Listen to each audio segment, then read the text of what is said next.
Başlık evet dediğim gibi A Miniature Ocean. Burada kastedilen aslında bizim araştırmalarımızın çoğu Boğaz'la ilgili. Benim 40 senelik hemen hemen uğraştığım konu İstanbul Boğazı ile ilgili. I may add some comments also in English.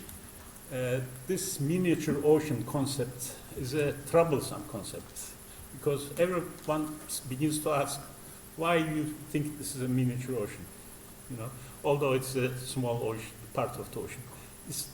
The reason I speak about it is because this miniature ocean involves all the complexities of the Turkish Straits system, which is not only the Bosphorus, but the whole complex of Turkish Straits, the Dardanelles, Bosphorus, and Marmara. Their own internal dynamics is coupled together internally and coupled to the outer basins, the Black Sea and the Mediterranean, and that has been what we have been involved in for the last 40 years. So that's what I try to describe in this talk.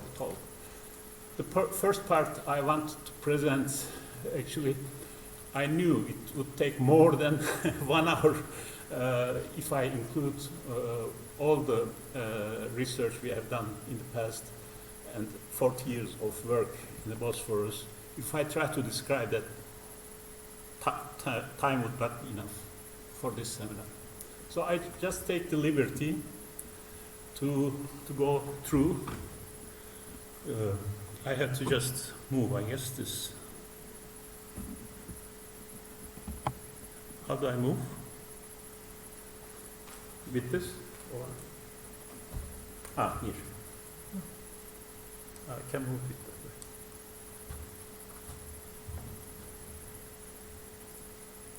way. Okay. Yeah.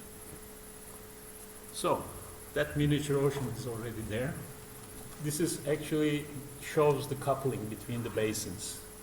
And what you see are the dark waters of the Black Sea and the blue waters of the Mediterranean. And in between there's this small ocean, which is actually Emiliana Huxley bloom, one that we know contributes to the ecology of the system. Certain months, especially in May, you see these pictures. But what you have to recognize here is the effects of various jets. The jets that go out into the Aegean carry the bloom to the Mediterranean, but what comes from the Black Sea brings the dark water rather than blue water. So Black Sea water carries nutrients, but when it comes to Marmara Sea, then it joins this jet flow, which is a turbulent jet, actually, that mixes into the upper layer. I'll describe, this Marmara layers.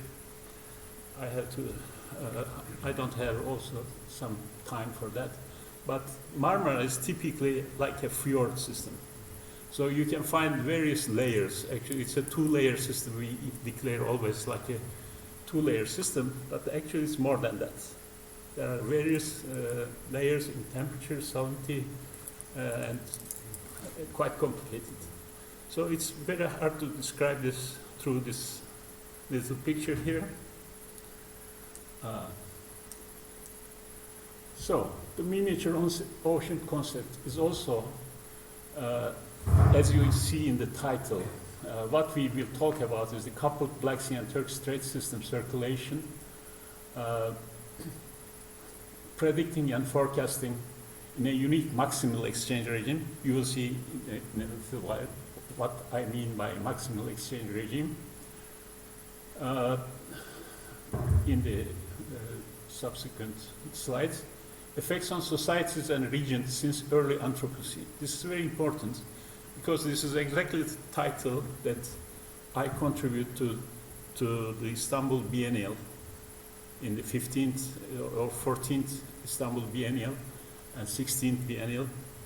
I couldn't come here because of some reasons. I couldn't contribute to it, but that was their main subject or main theme. Because Istanbul is the main pathway of the Anthropocene. And the title that they have used is exactly that, the seventh continent. You know, if you know what we mean by this seventh continent, this is exactly the effects of climate or environmental change in a global sense, that we throw our conscience to this concept. And this is exactly what Istanbul has played a role in the Anthropocene. Since the early Anthropocene, not only the Byzantine times, not only the Ottoman times, but the people moving about from Africa even to Europe, they have used this passage. And even now, if you see what I mean. Okay. So you immediately become involved in these concepts. You cannot avoid it. Okay. Climate variability and change, environment, this is also the other title for the same thing actually, but we know exactly what we mean in that. Because the Black Sea, for example, is under a very serious threat right now. Everything has changed since the time I have been involved in Black Sea research. Now everything is changed in a matter of like 20 years. So I would like to present some results on that as well. Okay, so I also, why you wonder the miniature ocean is important, why we cover so many topics at the same time in the seminar.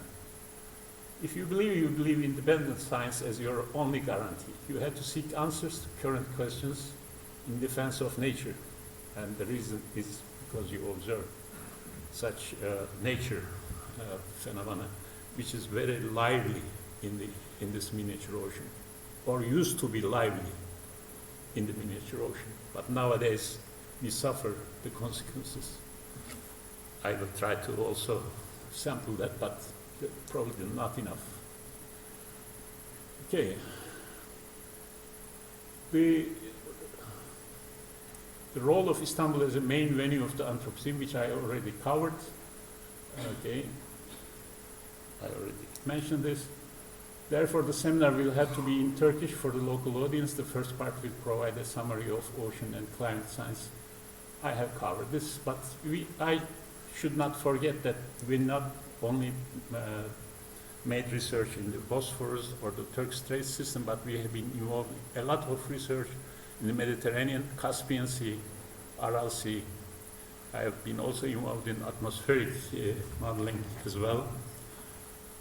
So we have spent a lot of time in what we call the seas of the old world.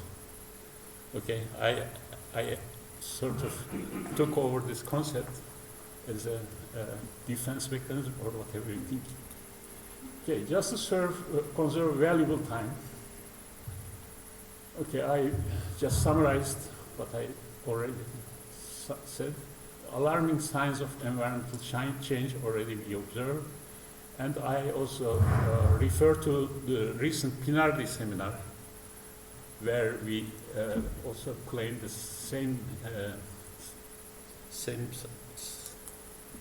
kind of participation. Okay.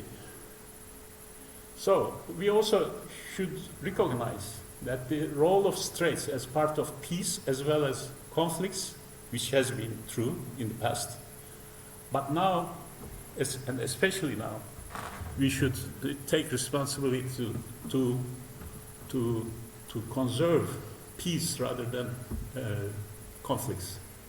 And it's a gift for us that we could use this to conserve peace.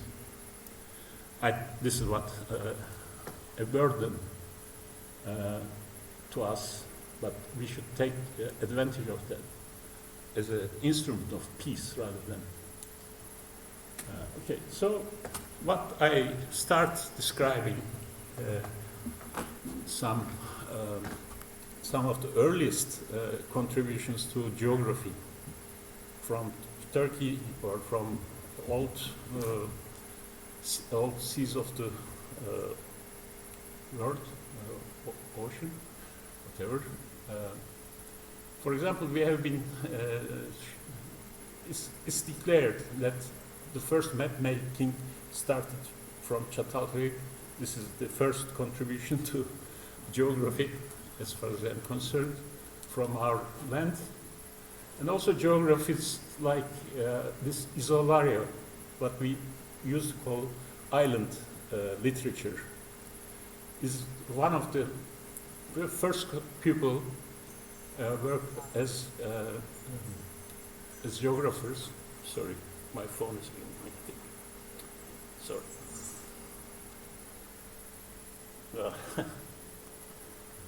Okay, I will show.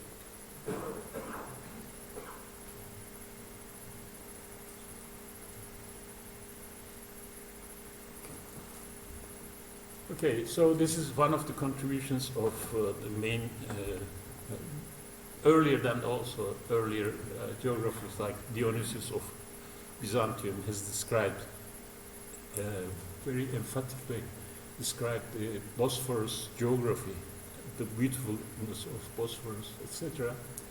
Our present visions also continue through this kind of descriptions.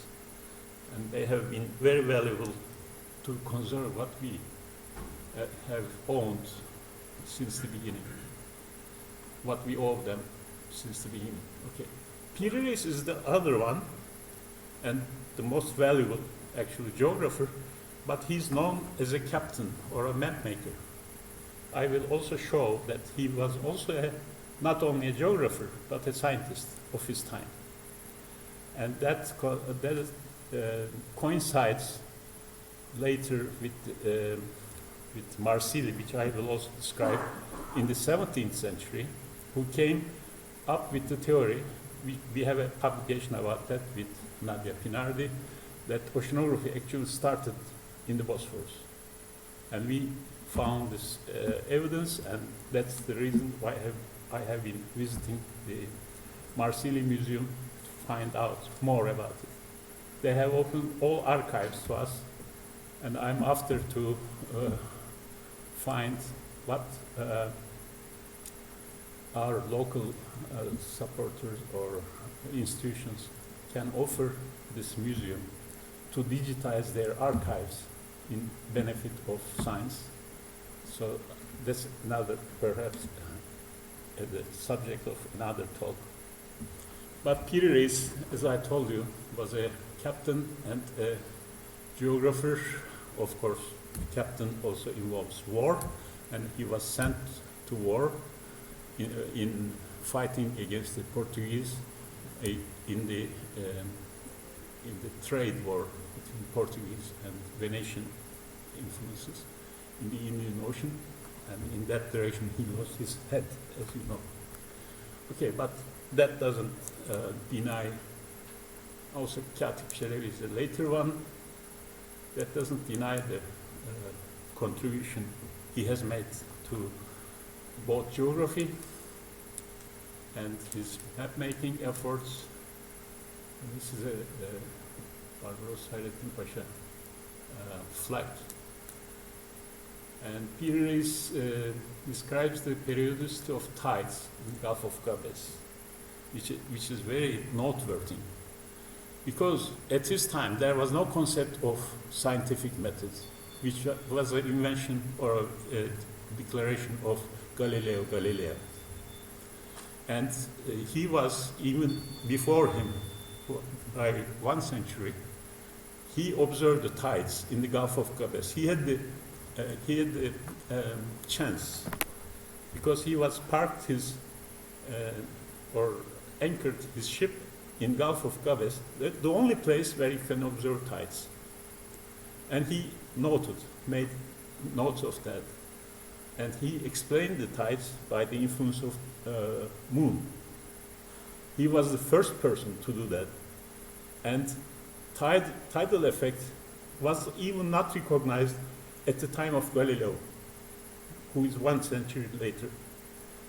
The only tidal theory actually came up in 1778, 3 centuries after, or 4 centuries after. It's amazing, this story. And That's why I think he was a real scientist, to make observations. Because if you remember, observation is the first thing you have to apply in experimental science, is the basis of Galilean method. Okay. So he used that method actually for the first time, and 3 centuries before him, or 1 century before Galileo. Okay. So his ships were there, and even today there are observations of tides of up to 1 meter in Gulf of Gabes, and nowhere in the Mediterranean you can find such tides. So he was very chance. He used his chance to show that these are the tidal, co-tidal lines in the Gulf of Gabes, and there are many publications now about that. Okay, and so he's credited by this very valuable work in science. Katip Çelebi is another one who is known with an Arabic name, unfortunately, and this is where I came across his work in Arabic scripture in the Museum of Marsilya. Another thing I met in Museum Marsilya is the Pir Reis book that Marsilya carried with him from Istanbul to Marsilya Museum. It was amazing to find that out. Okay. So we were involved so many different aspects of this kind of contributions to, sorry, I'm going in the reverse direction. Okay, so one of the contributions, of course, is the famous world map, the first one that he made, and the other one, the corner which exists, was the famous map of the Eastern Ocean, but a lot of the map is actually cannot be recovered now. Okay, he made an exquisite map of Mediterranean and Black Sea. Even today is very truthful. Okay, of Venetian, of the. Sorry, I have to go back. Okay. So finally, we come to Marsilya. Marsilya is the first one who we claim had the roots, discovered the roots of, or the theory of ocean currents. Whatever. Okay. That he developed in the Bosphorus. By what means? Okay. How he discovered this? You start to ask, how did he know? Okay. Because at the same time, we didn't discover these facts until the end of 18th century. The British, the Russian captains never believed in the undercurrents in the Bosphorus because they couldn't observe. And even our biologists who did measurements at the time, early 30s, 50s, they thought this never exists, okay? But even in 16th century, there was so many observations. By whom? By fishermen. And Marsilya used the evidence from fishermen. Fishermen knew, since there's now evidence that they knew since they recorded evidence since the 6th century by famous Korfman has a paper on that. That if you had relied on fishermen, you could easily discover these facts. Okay. So the reason he became involved is because he was coming to Istanbul attached to the present Venetian Balliol, coming to Istanbul at a difficult time, and he was a 21-year-old young man who could observe the sea. He had the instrument of weighing the sea. In fact, there was no concept of density at the time. So he didn't refer to the density of water, but he recorded the weight of water because he was a medical scientist, and he had the instrument to measure small amounts of medicine. So he used this technology to discover what changes occur in the sea, starting from Venice, coming all the way to Aegean Sea, and when he came to the Straits, immediately he discovered there must be something strange.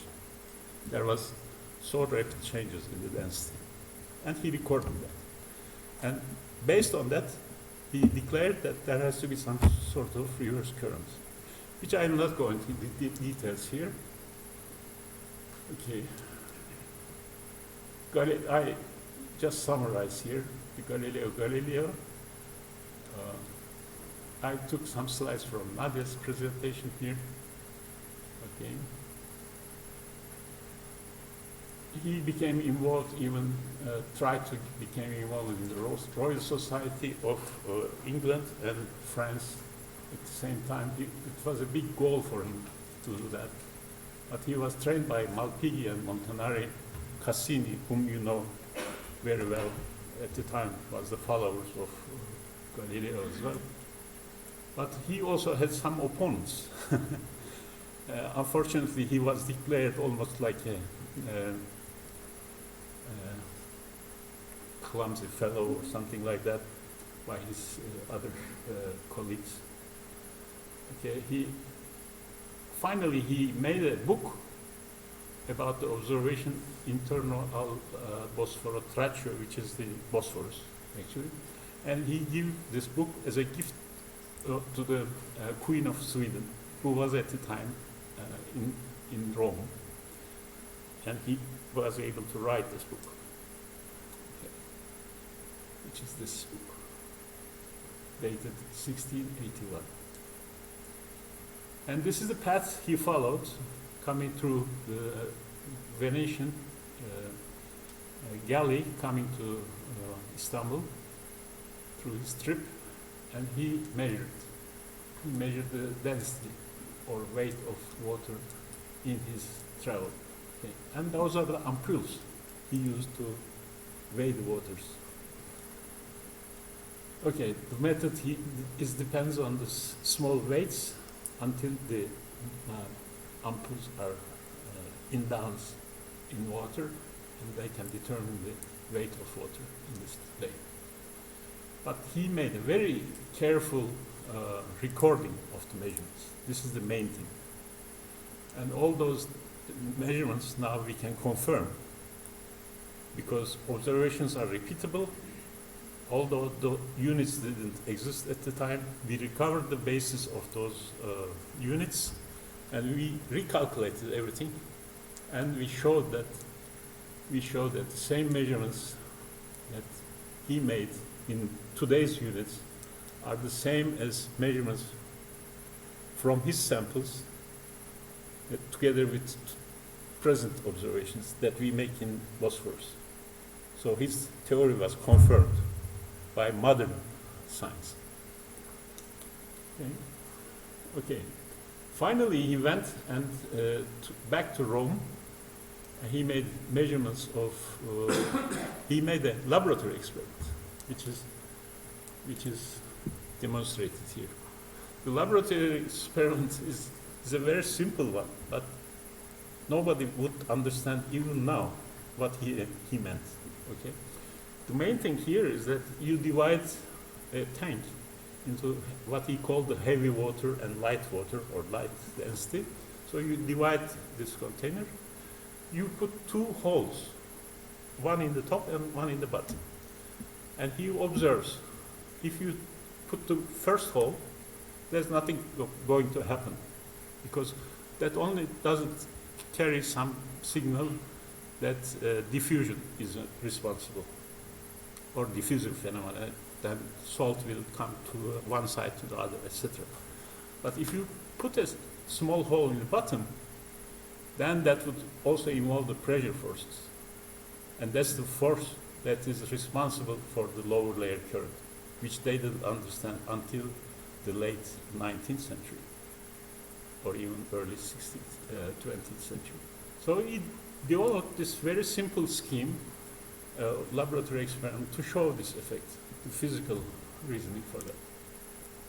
Okay, so this is a summary of Nadia's presentation. So I'll pass on to his other.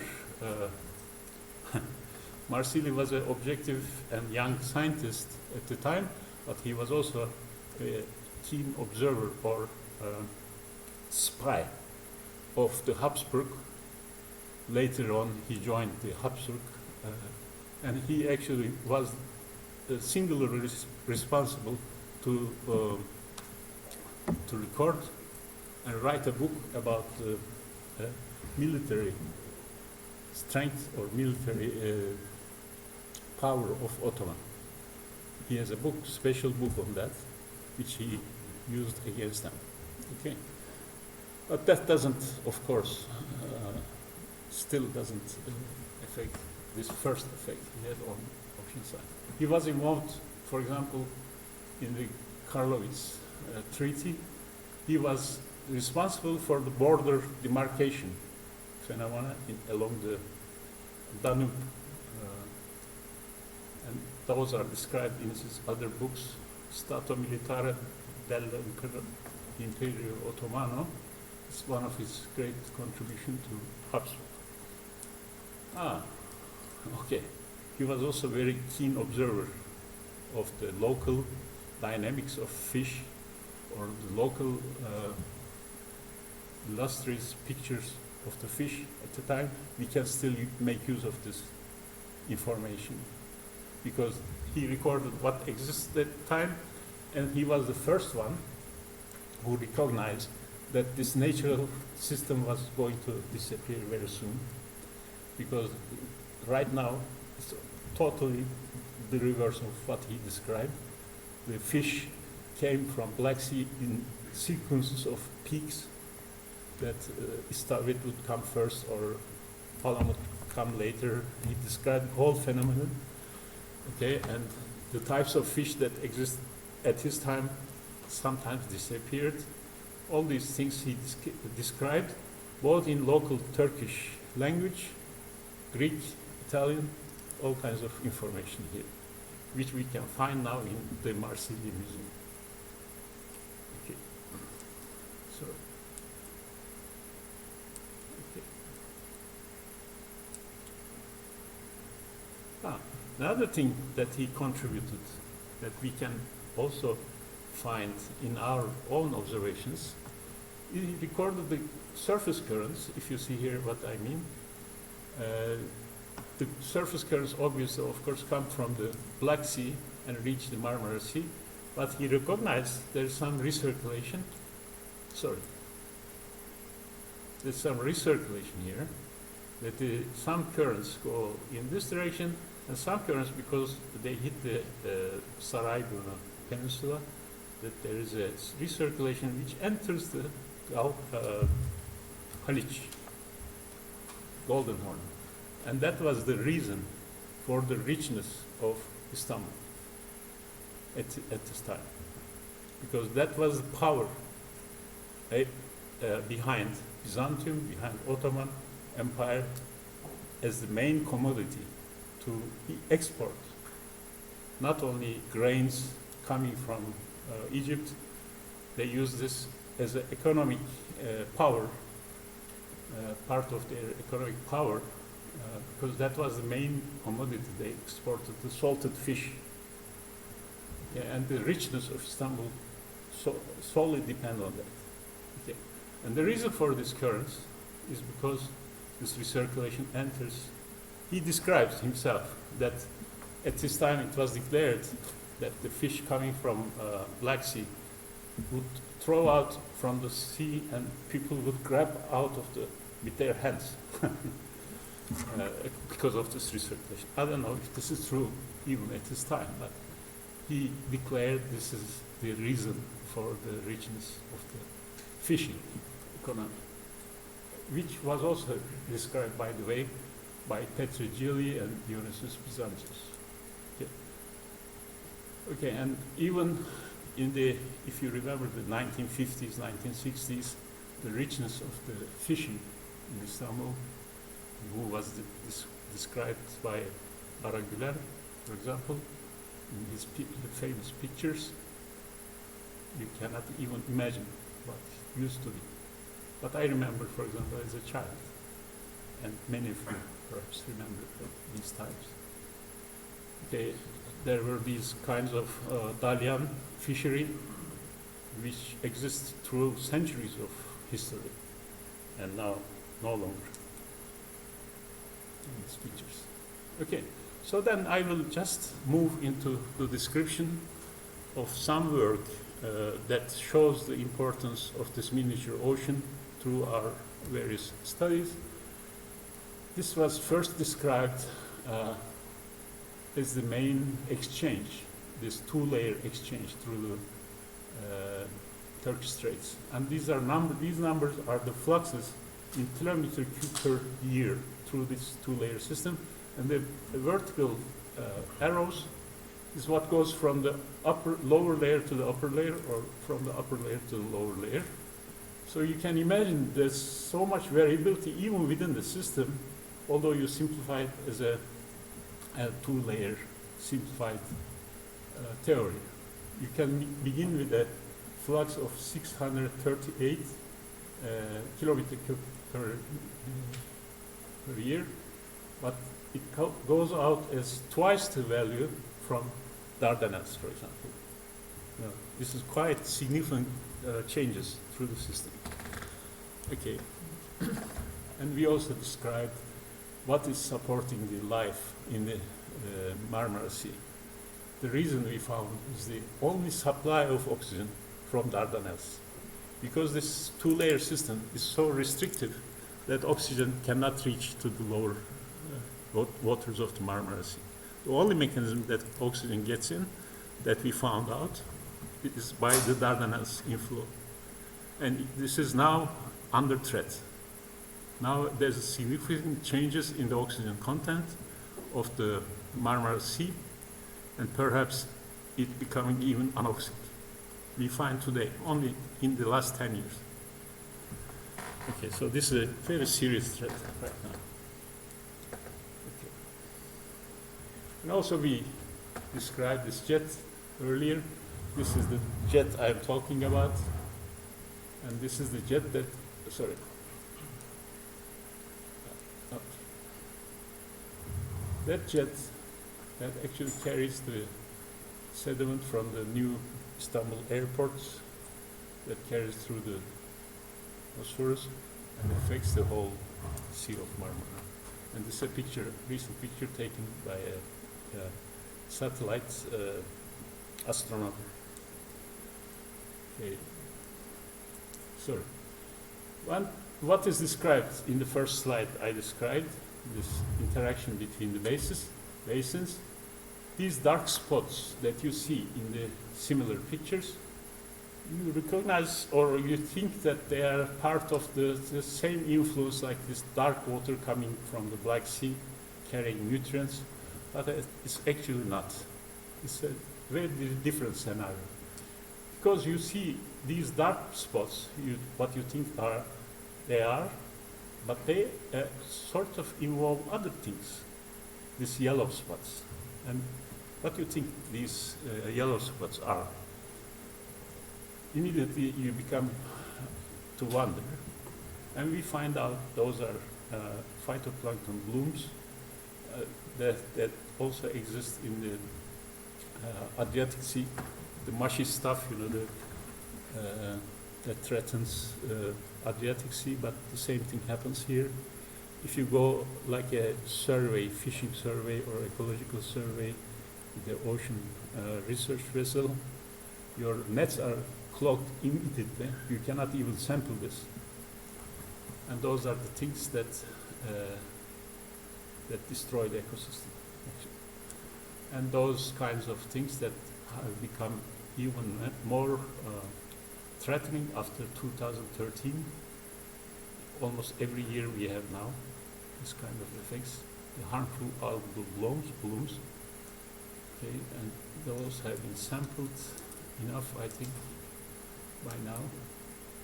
And you can also see in these newspaper reports, which coincide with the satellite pictures at the same time. Okay, and this famous picture of the Bosphorus jet, which carries this stuff, the nutrients. So this is what we talk about, the miniature ocean now. Okay? The miniature ocean has all kinds of things in them, all kinds of extremes. So I should actually say the extreme miniature ocean. Okay. And the other thing you see here, these are the chlorophyll pictures now, which is also a threatening thing in the Black Sea, but even more so, this red color that you see in the Marmara Sea shows extreme production. Extreme production. In a few places in the world exists this red picture. And the red picture involves, again, the yellow picture that comes from the Black Sea, supplies the nutrient, and it turns into production in the Marmara Sea. It's a natural phenomenon that's three-dimensional support for that. And actually, this famous picture that we developed is the production of organic matter sinking to the bottom of the ocean, of the miniature ocean, and gets re-entrained to the jet and supplies production that leads to the snowing effect, what we use, like due to Suez, for example. Okay, so this phenomena is responsible for the destruction of the ecosystem. So we have always declared that we have to take this system as a whole, rather than as simple parts of the system, because the behavior of the total system is very different from the independent elements of the system. The system, the meaning of the word system, is actually means the system behaves differently from the elements of the system. So we have taken this approach since the beginning. Okay, so the problems, what we have to face is that we have to recognize forcing from adjacent basins, sea level, barometric pressure, wind setup, water balance. They all have roles to play and different roles to play. Time scales are very different. Time scales for the Bosphorus is typically 1/2 day or 1 day. Everything changed in less than a day. And Dardanelles perhaps like a few days. But Marmara Sea, the residence time is like 6 months for the upper layer. For the lower layer, the residence time is 17 years. They have calculated through radioisotopes. Mediterranean, when you go out to the Mediterranean, the renewal time is 100 years. And we had only one experience that we used to call Eastern Mediterranean transient in our own lifetime, was this event in 1995, that the bottom waters of the Mediterranean was renewed. We only observed by chance, because it was during our lifetime. Okay, so difference in scales, difference of processes, all very different from each other. We had a lot to contribute to observing systems like tidal or meteorological sensors around the base. This is now part of the 2DS system, mapping division of the Army. We at one time also sank or move a cable support system for measurement of Bosphorus currents, and it was successful for 4 years. Unfortunately, we could not contain after that, but it was a very successful system. And here some satellite images, which shows, for example, here processes like internal waves, the jet, all kinds of very fancy mechanisms, nonlinear hydrodynamical features, which are all very important. And the main thing that we observed, or we tried to prove for many years, was this theory of Maximal Exchange, which is due to farmer and army theory, which was tried to be proven for the Gibraltar, but finally we found the unique case for this is really the Bosphorus, not the Gibraltar. Okay? Because the Gibraltar is only certain times of the tidal cycle, but Bosphorus always maximal exchange regime, which I will not describe what it means, maximal exchange. But maximal exchange basically means information from one basin does not get transported to the other basin. The internal waves cannot penetrate through the Bosphorus. Yeah, and we have proven it. Okay, there are other work, one of which is due to Ilıcak, our friend now in Eurasian Institute. We work together with Tamay Özgökmen, and we work with famous people, Michael Gregg, for some years. The most detailed observations we obtained in the Bosphorus is through this experiment, which was supported by the ONR, because they had the specific instruments that could make such detailed measurements that recovered all the information. And these dots are show the location of the interface. The upper waters are totally different in salinity and temperature, and there's a 10 meter or 5 meter layer where the exchange of entrainment occurs, the turbulent entrainment occurs, is responsible in the changes in the salinity and temperature. Okay. Can give more details, but one of the details is actually what I showed earlier, this recirculation in the Beşiktaş area, the Haliç region.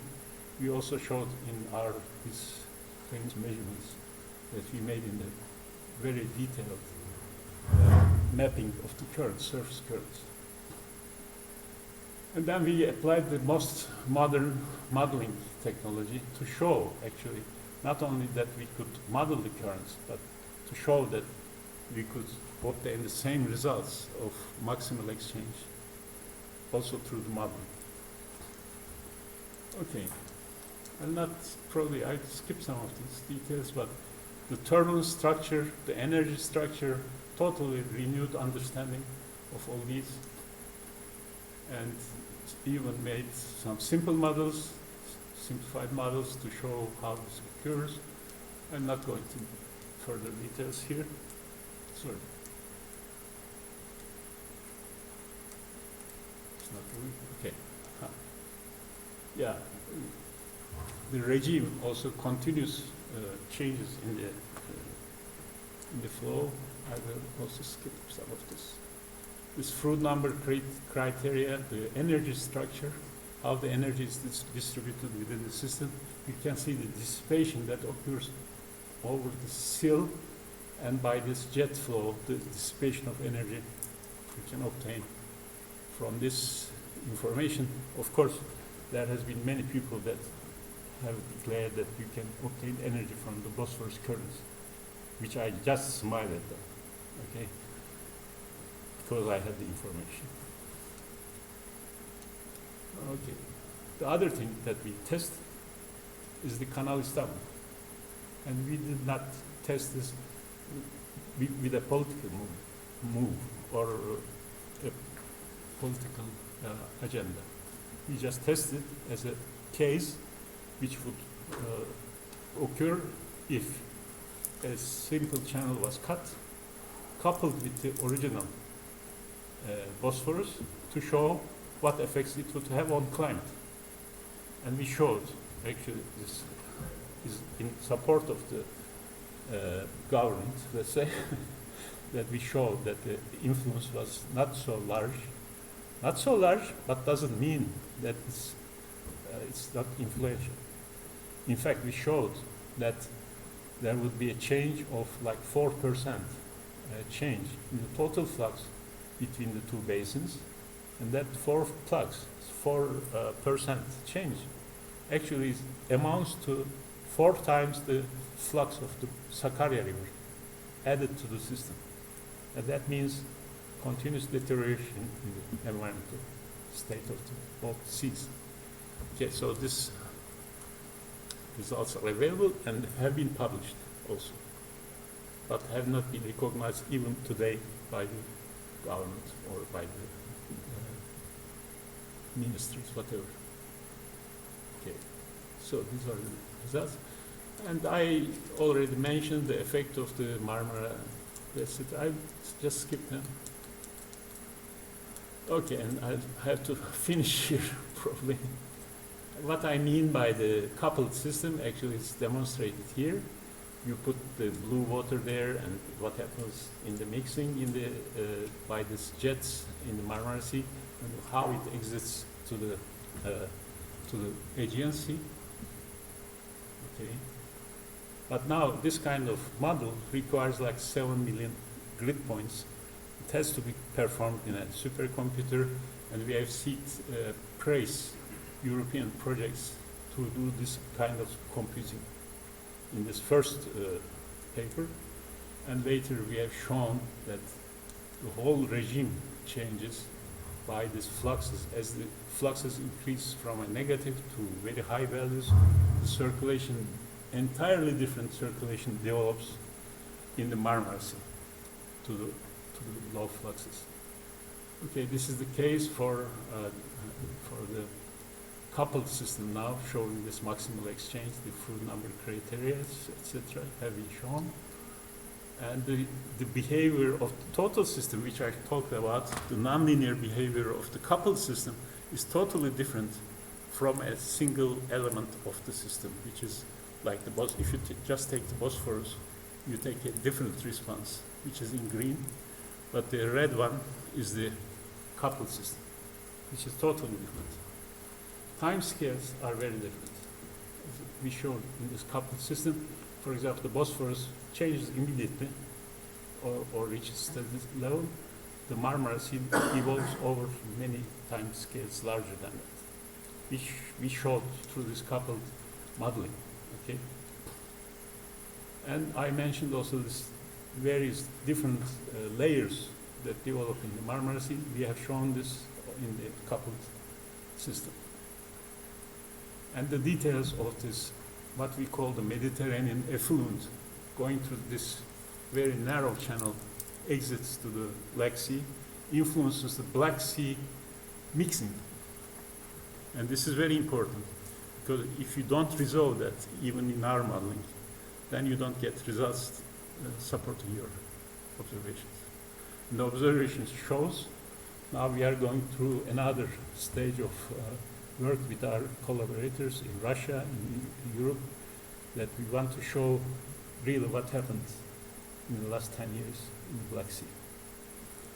And only through this kind of results we can support that.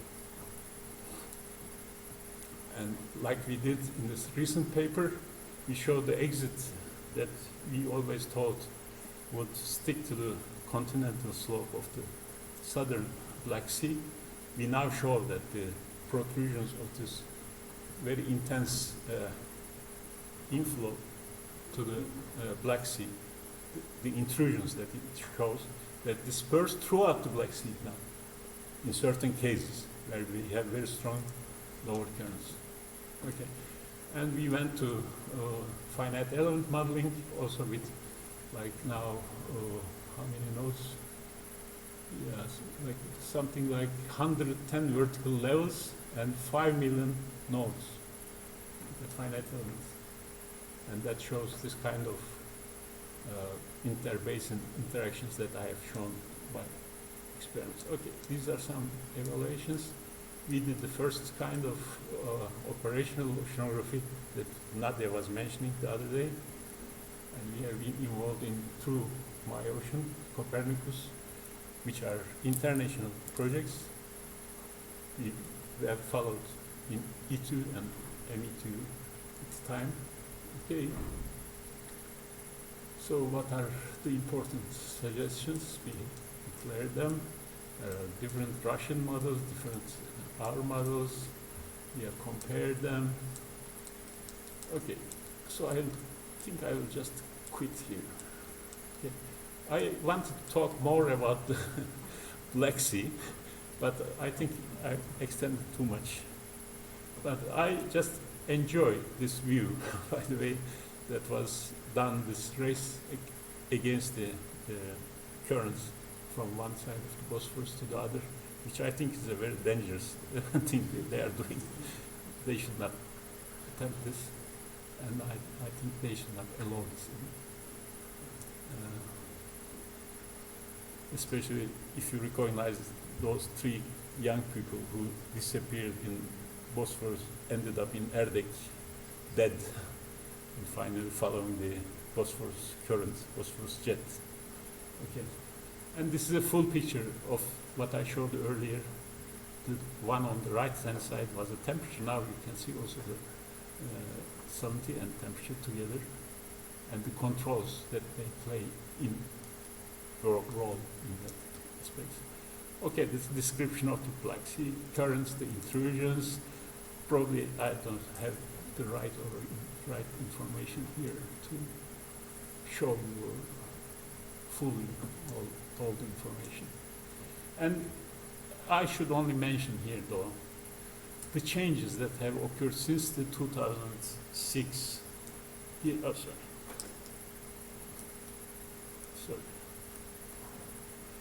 What I just want to refer to this picture, which is Stanev new paper, that shows what we have referred to, the cold intermediate water. Teşekkürler hocam.